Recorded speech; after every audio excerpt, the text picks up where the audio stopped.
nunca tanto mais. Da janela do meu quarto eu pude ver o molhado que cai lá do céu, que cai lá do céu. E esperei um tempo ela passar, as horas parecia não lembrar que eu tinha que te ver, que eu tinha que te ter.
Livre.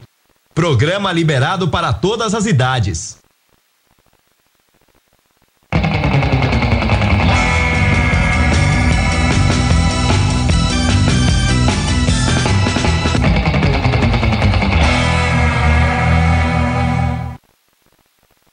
O primeiro bloco do programa de hoje dá voz e vez à memória de bandas que fizeram história e hoje continuam um cult, como por exemplo, os Brasões.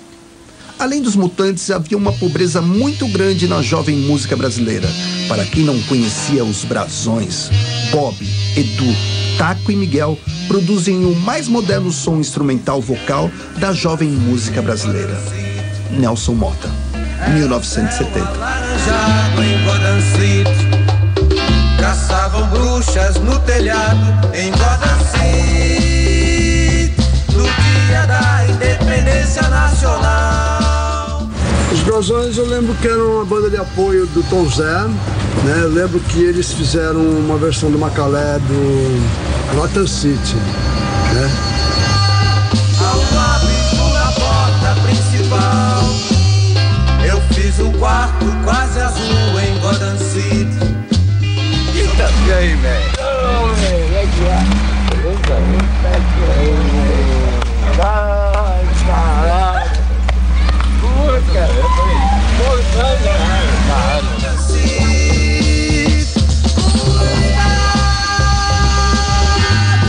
Há um morcego na porta principal.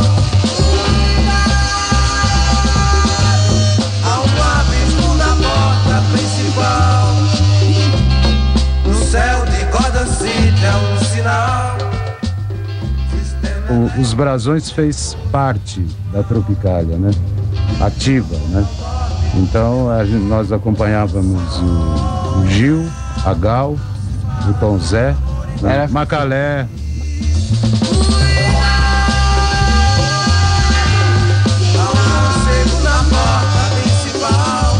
Eu havia visto o Jardim Macalé tomando uma vaia fenomenal num daqueles festivais nos anos 60, cantando Gotham City, né?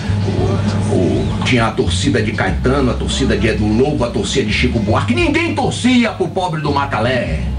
E ele tomava aquela vaia E pela primeira vez eu vi um artista inverter uma situação no palco. Ele devolveu a vaia pra plateia porque ele dizia: cuidado! A plateia, ele, há um morcego na porta principal.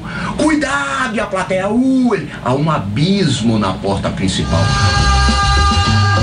Há um morcego na porta principal.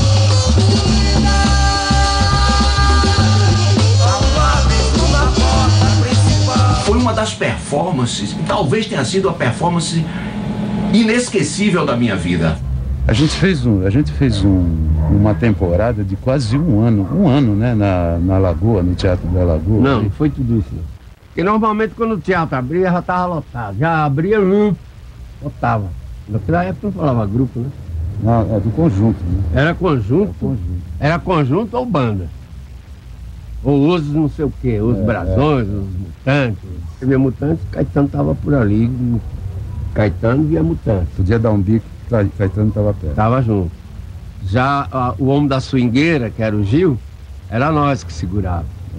Era que 2 guitarras, teclado, baixo, batera. E tinha um percussionista muito maluco, Mandrake, não é? Mandrake.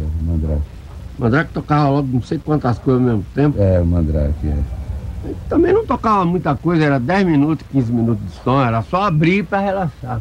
Uhum. E o papo mesmo fechado era Mutantes, nós era praticamente os músicos. Isso. Os brasões eram músicos, não era da roda. Tanto é que eles davam seus caviar, barará, nós convidaram alguma vez pra gente sentar na mesa e mandar ver? Não, nunca. Primeira colocada pelo júri especial. São Paulo, meu amor, de Tom Zé. Arranjo de Damiano Cozella, com participação do Flávio Teixeira, Ronegini e os Brasões. Tom Zé, que era o mais complicado do time, a gente tinha que ter paciência, né? Já foi explicado desde o começo. Vocês vão acompanhar um baiano complicado. A Mônica Lisboa falou: vocês vão ter que ter paciência, né? Só que a gente abria de um jeito que deixava no clima, deixava normal para todo mundo, né? Fazia a cama, né? Fazia a cama. Então a rapaziada recebia Tom Zé de braços abertos, e a gente deixava legal mesmo.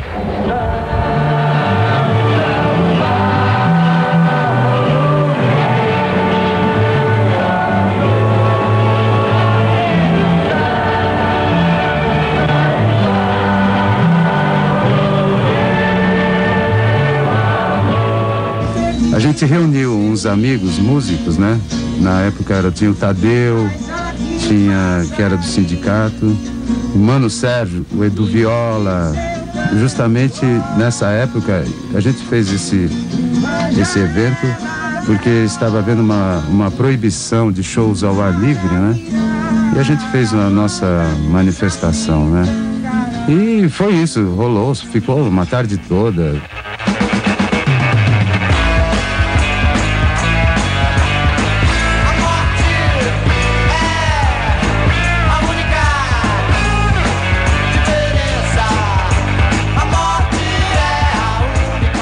De repente, eu tô passando no Bexiga, ali atrás do Vai-Vai, tinha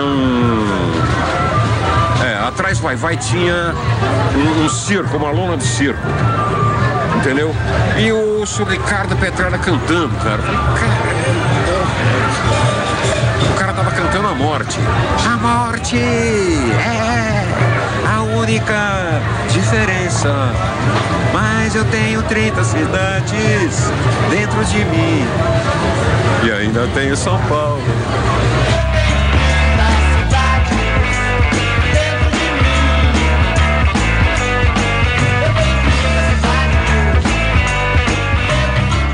Loucura, fui ver. Aí eu vi esses caras lá naquele palco, entendeu? Ricardo, Tadeu Passarelli, Eduzão, que eu já conhecia do tempo do Teatro de Arena, dos Brasões, e esse negão louco, com quase 2 metros de altura, cara, preferindo que era o gigante, entendeu? Aí, porra, foi amor à primeira vista. E eu comecei a dizer, pô, por que a gente não faz isso? Por que a gente não faz aquilo? E tal, papapá, começou a dar certo. E aí eu virei produtor dessa banda.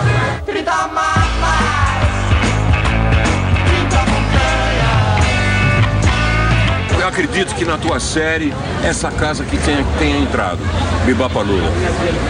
E aí, nós nos apresentamos, era a nossa casa. Nós nos apresentamos muitas vezes. Tinha uma casa chamada Bibapalula, na Avenida Santo Amaro.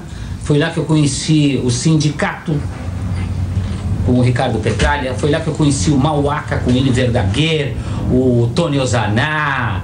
O Sindicato tinha o Gigante Brasil, o Zé Português, o Eduzão. Não troco minha banana por um litro de gasolina.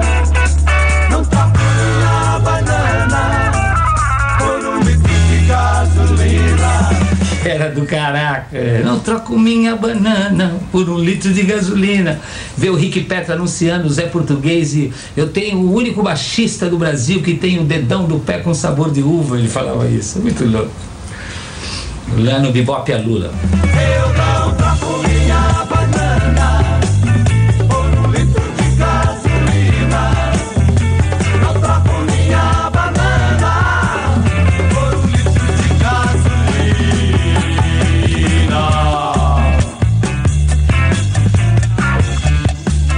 A gravação de da bolachinha. stand play, uma bolachinha, 2 músicas, uma de cada lado, foi feita no estúdio do Scatena, que era ali uma travessa da Avenida Paulista, entendeu? O estúdio do Scatena. E era um estúdio de 2 canais, certo? Direito e esquerdo, certo? E o nosso produtor, diretor técnico de som era o Peninha Schmidt, certo? E aí o Peninha pegou mais um canal com um som de baixo, entende? Que ficava assim no fundo permanentemente, botou num gravador e entrou no auxiliar. Então nós gravamos com 2 canais e meio. De um lado, A Morte, que era um hit nosso, um blusão fantástico, entendeu? E do outro lado, Bananas, uma levada mais gostosa. Eu sou o engano que achou família, que ganhou 9,5%. 3 anos. 3 anos. Naquela época era muito difícil uma banda se manter durante tanto tempo. E lá vou eu, pra desafora, me enganando de você. E lá vou eu, pra desafora, me enganando de você.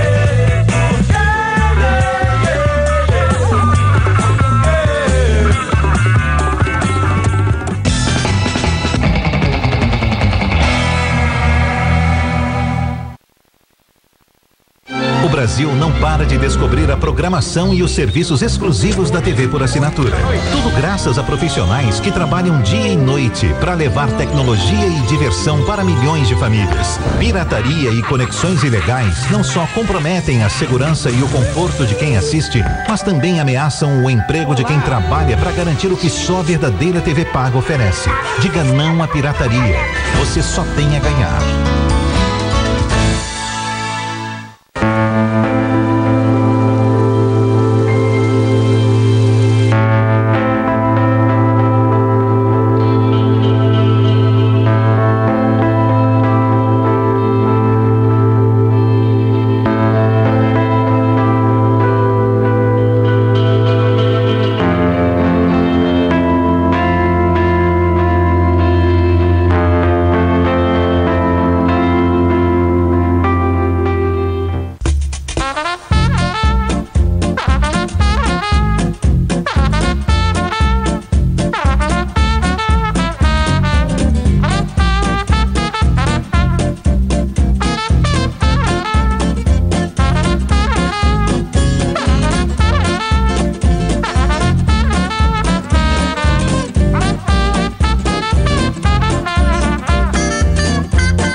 já percebeu que tem várias novidades rolando aqui na Play TV e uma delas é o novo horário do Mock. Toda terça e quinta, um programa inédito para você, sempre às 8 horas da noite. Não vai perder.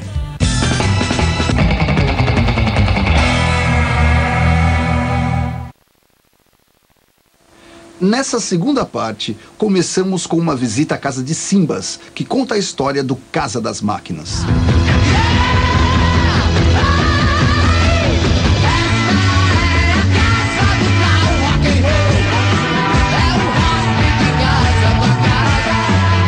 Entrei no Casa, fui pro Rio de Janeiro, cheguei lá para gravar o primeiro disco, que foi o Casa de Rock, o único que eu gravei. Que tinha saído o Haroldo, que era cantor da banda. Eu entrei no lugar dele e chamamos um baixista que era do Dave McLean, não, era do Porão 99 e acabou participando do Casa. 2 baterias, eu e meu irmão. Guitarra, a última formação era o guitarra Pisca, vocal Simbas, teclado Marinho Testoni, baixo João Alberto. E aí ficou o João Alberto, eu, e quando eu comecei a fazer shows, gravei esse disco. O Catalau tinha 16, 17 anos. Eu estava no dia vendo eles fazerem a música no Copacabana Palace, a música Casa de Rock, que cada dia a gente ia pro estúdio e fazia 3, 4 músicas, e essa música faltava a letra. Aí o Catalau voltava com o Netinho, aí eu ia dormir, eu ficava assistindo televisão, eles fazendo música. Foi lá que eles fizeram o Catalau, que é do golpe do Estado. Ele tinha 16, 17 anos, não fazia parte de banda nenhuma nessa época, não me lembro. Andava junto com a gente, era um garoto fã e amicíssimo do Netinho e do Pisca. Lá eles fizeram o Casa de Rock.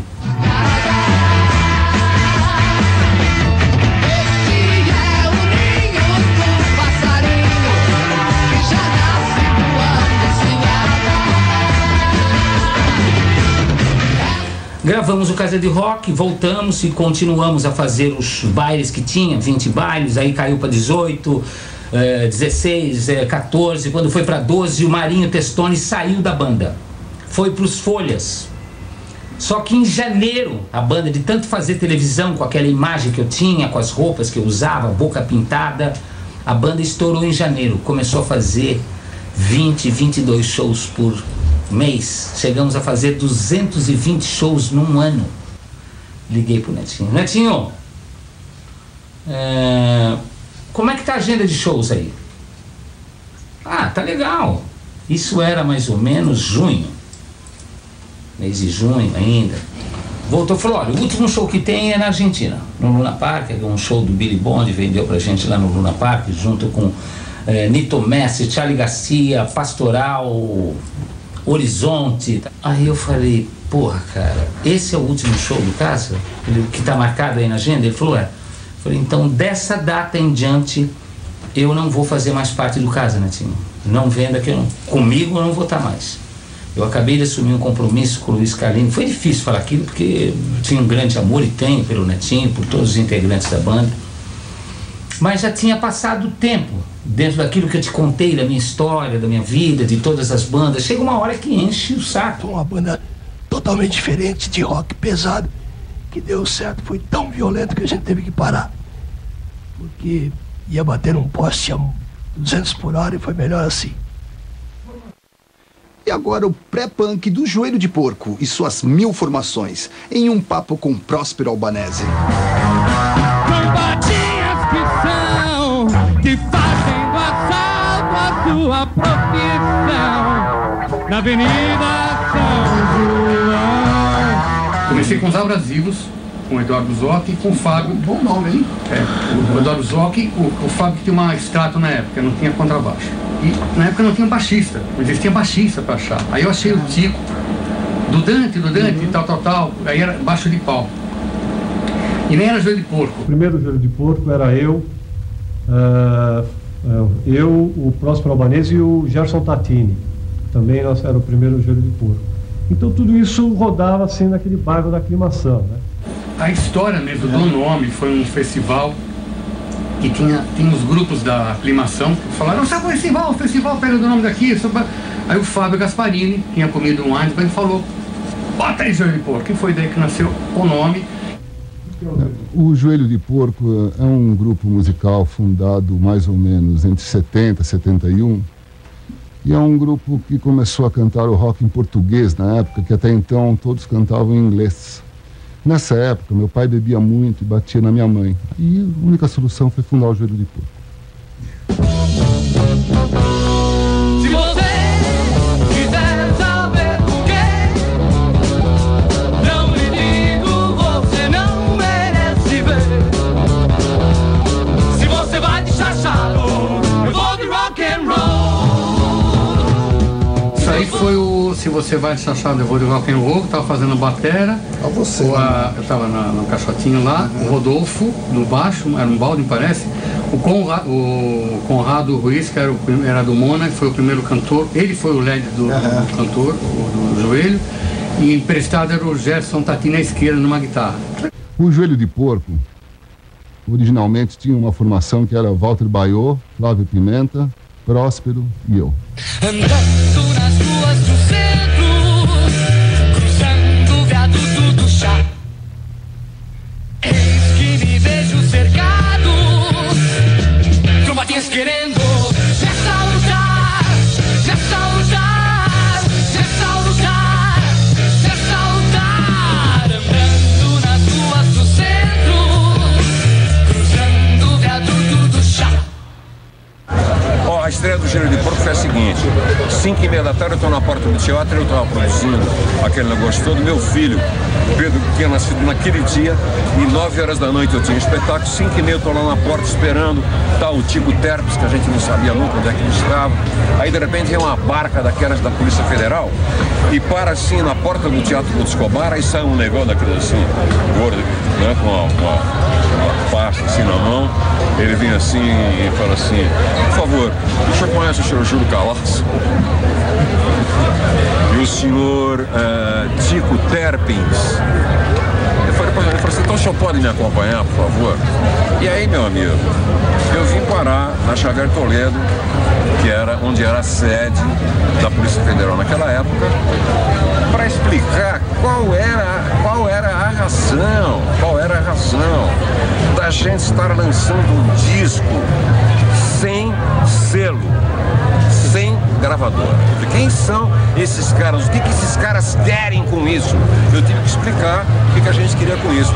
É simplesmente fazer uma festa, lançar um disco, porque nenhuma gravadora quis lançar. O dono da banda era rico pra caramba, ele foi lá e pum, e bancou a bolacha que a gente estava soltando, que era simplesmente São Paulo 1554 hoje.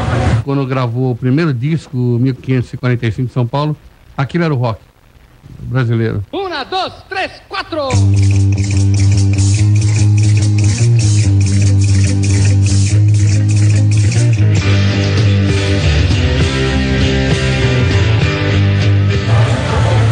Flavinho, batera. Walter Baiô, guitarra. Tico Terpins no baixo. Aí, vários caras. Um gordão maravilhoso que eu não cheguei a ver porque ele tinha acabado de sair da banda. Próximo. Aí eu estreiei esse show do Joelho com o Ricardo Petralha, ator, fazendo uma grande gozação com uma roupa gigantesca, como se ele fosse o Próspero. Em seguida veio o cara que levou durante muito tempo o Joelho, um argentino muito doido, Billy Bond. Adoro esse cara é ousado, esse cara fez coisas incríveis. Um Boeing 7238997 pode te levar pra bem longe da poluição. Olha aqui, amigão, olha aqui como é que era o flyer, olha aqui como é que eu já lançava no show naquela época. A capa do disco, o flyer, tudo tinha a ver. Era tudo em branco e preto, era toda essa história aí. Tinha uma tremenda unidade, entendeu? Meus releases, cara, juro pra você, foram das coisas mais publicadas naquela época. Os caras, entendeu? Paste and copy, tá entendendo? Ninguém nem mexia, velho. a nossa sintonia era um negócio absurdo.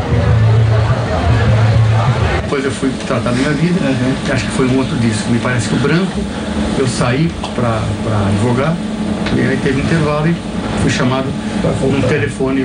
Vamos fazer tal. Era o Zé Rodrigues estava chegando no Rio e dei a nova fase. Nunca mais, passar o fim de semana ensaiando como louco na garagem da casa da mãe. Eu sempre fui fã do Joelho e aí o destino foi me levando. Eu comecei a trabalhar com o Tico e o Tico estava começando a preparar um disco, queria fazer um disco, queria inventar um nome de conjunto, os Velhinhos de Miami, isso, aquilo. Eu falei, olha, você vai me desculpar, mas eu acho que a única coisa que eu tenho que fazer é trazer o Joelho de volta.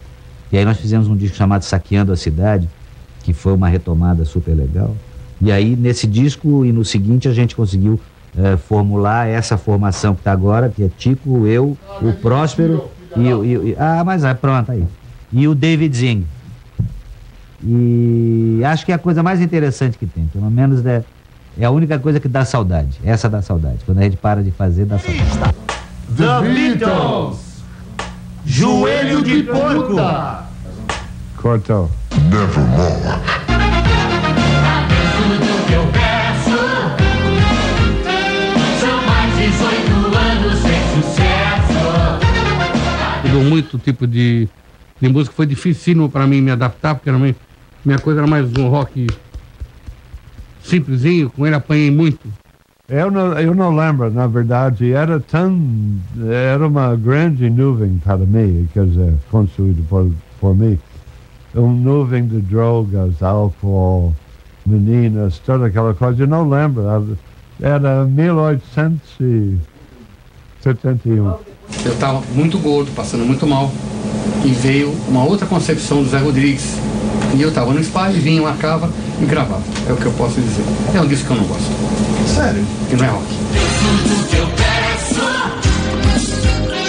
são mais 18 anos sem sucesso. Até tudo que eu peço. Croquete. Sua mãe. Atenção.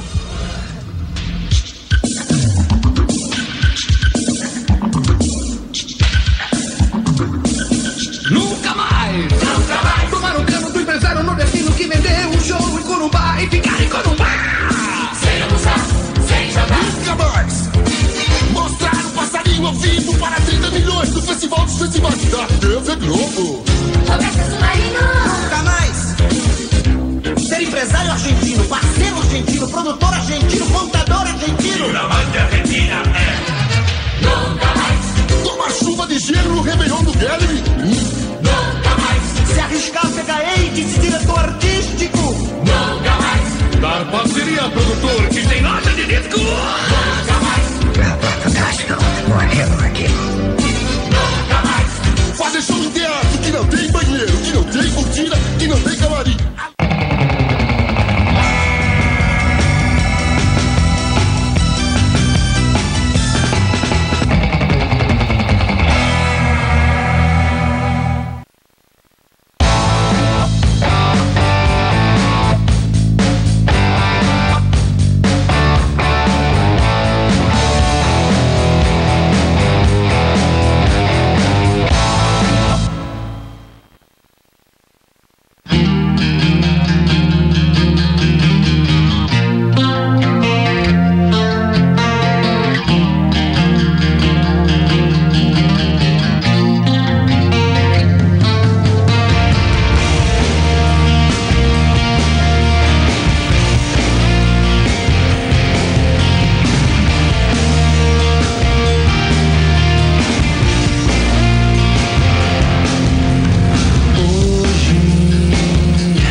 12 anos. Programa não recomendado para menores de 12 anos.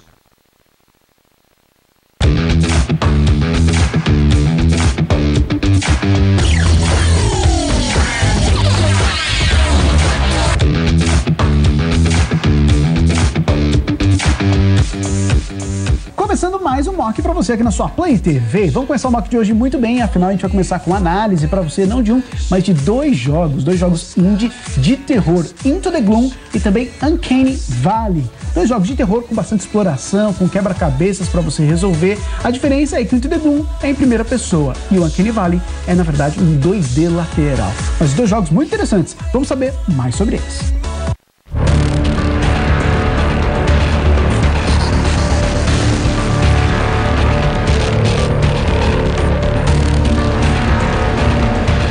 Você gosta de jogos de terror? Então é muito importante saber o seguinte: os jogos independentes mantiveram a cena viva quando as grandes produtoras preferiram deixar suas franquias meio de lado, especialmente na geração passada. Por isso, nós aqui do Mock resolvemos trazer dois jogos que talvez você nunca tenha ouvido falar, mas que valem muito investimento, pois são bem assustadores e provam algo bastante relevante. No terror, menos é mais. Uncanny Valley é obra de 5 suecos da Cowardly Creations e segue a linha originada lá no Clock Tower de 95 no Super Nintendo, tão difundida hoje em dia. Numa perspectiva lateral animada em pixel art bem acinzentada e melancólica, assumimos o papel de Tom, um sujeito visivelmente perturbado. Tom assume o papel de guarda noturno numa fábrica fechada pela crise financeira que assola a região. Nela vivem também seu colega guarda e uma diarista. Uncanny Valley é sobre rotina, exploração e escolhas. Há um relógio interno no jogo que força Tom a dormir, mesmo que não seja escolha do jogador, mas sim levado pela exaustão. Isso gera um ciclo finito de acontecimentos. De forma bastante discreta, as escolhas vão sendo tomadas. Você preferiu passar o dia lendo e-mails de funcionários demitidos? Resolveu dormir o dia todo e viver seus pesadelos? Interagiu mais com que personagens? Vasculhou, mas quais andares? Tudo isso afeta a grande reviravolta que acontece na segunda e final parte de Uncanny Valley. Os quebra-cabeças envolvem soluções matemáticas lógicas para abrir cofres e demais dispositivos eletrônicos de segurança, e alguns são bem complexos. Já o combate, mesmo que em total segundo plano, é meio bagunçado e não funciona muito bem. É melhor mesmo fugir e se esconder. Propostas como a de Uncanny Valley tornam o meio de jogos independentes muito rico e variado, com opções para todos os gostos. Caso você tenha interesse em experiências diferentes, vale a pena dar uma conferida.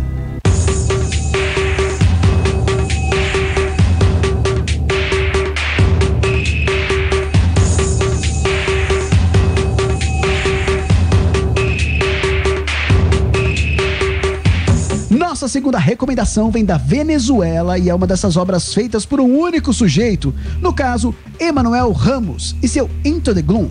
Numa perspectiva em primeira pessoa, exploramos um breu infinito, onde sons e ruídos assustadores nos guiam até uma luz no fim de um suposto túnel. E a recomendação de início é a seguinte: apague as luzes e coloque headsets, os sustos serão garantidos. Fugindo da ideia de jump scares tão recorrentes ao terror de uma forma geral, Into the Gloom se esforça em criar ambientação bastante tenebrosa, mesmo que com gráficos super simples, fazendo uso apenas de preto, branco e alguns tons de vermelho. Lembram do visual estilizado de Killer 7? É tipo aquilo, mas sem um grande orçamento por trás. Mesmo que com gráficos muito simples, lembrando uma versão super simplista do clássico Doom, é impossível não se chocar ao se deparar com um enforcado num dos quartos do hospital, por exemplo. No melhor estilo demente de Nintendo DS, mas abrindo mão totalmente dos combates, é papel do jogador explorar o hospital e descobrir quem é a assombração que surge de tempos em tempos. E a resolução de quebra-cabeças é o foco do gameplay, onde simples combinações numéricas podem dar espaço para complexos labirintos que mudam de acordo com a forma que se joga. Into the Gloom oferece várias formas de ser concluído, com uma revelação final bastante impactante. Descobrir quem controlamos e onde estamos somente no desfecho é uma das grandes sacadas de Emanuel Ramos. Grande e pequeno jogo de terror. E o melhor, hein? Você pode comprá-lo por menos de R$7.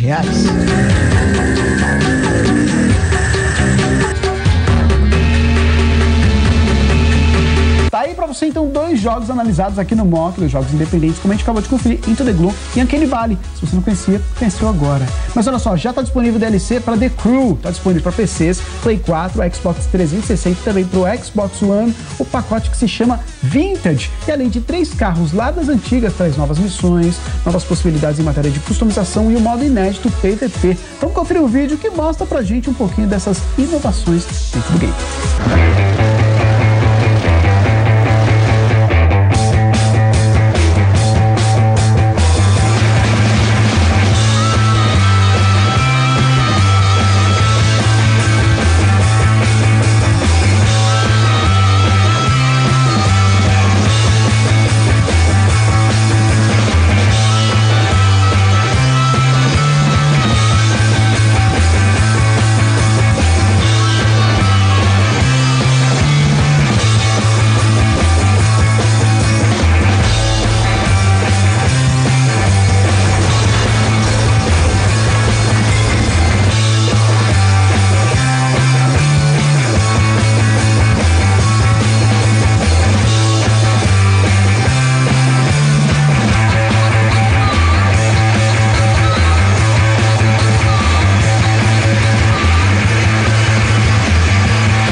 Esse é o DLC que já está disponível para PCs, Play 4, Xbox One e também para o Xbox 360.